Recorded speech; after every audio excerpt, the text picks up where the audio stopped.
Prossimo! L'amica Mena che ci chiamava dalla Marchesa, salutava per me, ti ringrazio, ancora per l'intera sua famiglia e per il suo amore mi diceva. Ciao Mena! Bacio per la signora Sofia dal Piano Napoli, ovviamente a Gennaro Capellone, nonché per Luisa e Francesco. Bacio da parte mia per lo stesso artista Lello Pica con Bella e Cattiva.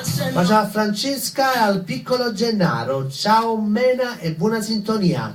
Bella e Cattiva, Lello Pica. Yo.